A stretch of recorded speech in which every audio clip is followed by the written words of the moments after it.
Un esquinç de turmell. Pues un esguince de tobillo en ocasiones no es una patología banal. Decía Sir Watson Jones, un cirujano británico famoso por sus estudios en el pie y el tobillo, que era peor torcerse el tobillo que rompérselo. Un esguince de tobillo es una torcedura de las estructuras que lo estabilizan, elongándolas o en ocasiones rompiéndolo, forzando la movilidad que normalmente vienen dadas. Esto conlleva un dolor, una impotencia funcional y en ocasiones una baja laboral durante bastante tiempo. Yo entendería tres circunstancias muy importantes. El calzado entendido porque es un calzado inestable, por ejemplo en las mujeres el uso de tacones.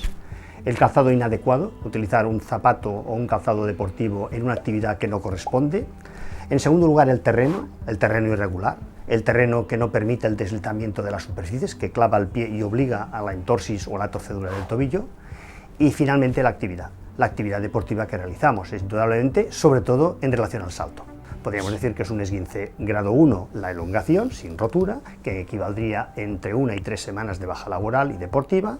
El esguince grado 2 sería una rotura parcial, que equivaldría entre 3 a 6 semanas, y finalmente la rotura completa, que entenderíamos hasta un periodo de tiempo de 3 hasta 8 semanas de baja laboral y actividad deportiva.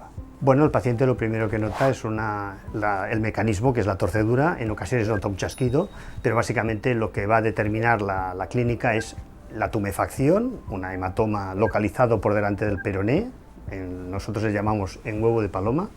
En segundo lugar, una impotencia funcional que va a llevar a una cojera y desde luego esa tumefacción en ocasiones es importante.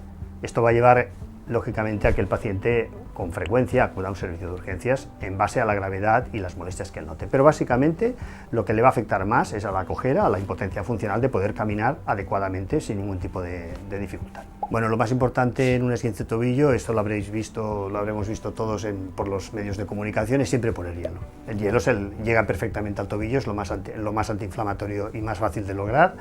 En segundo lugar, la inmovilización. La inmovilización será para que lógicamente estas estructuras que están lesionadas, esta brecha articular o brecha que tenemos parcial o total en un ligamento no vaya más. Y en tercer lugar, se va a poder lógicamente colocar un vendaje inmovilizador que se va a mantener durante un tiempo hasta que tengamos realmente las pruebas complementarias que nos dicen y valoran la calidad de la lesión que nos hemos producido.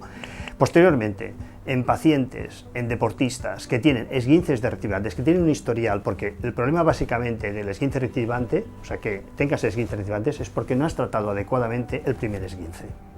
A veces lo hemos catalogado como banal y no ha sido así.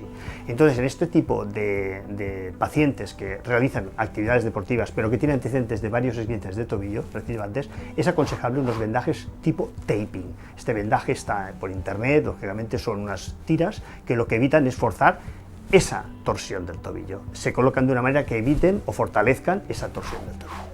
Pues prevenirlos es lógicamente como nos lo hemos originado, o sea, básicamente con un calzado adecuado. Hay que utilizar el calzado adecuado para cada actividad deportiva.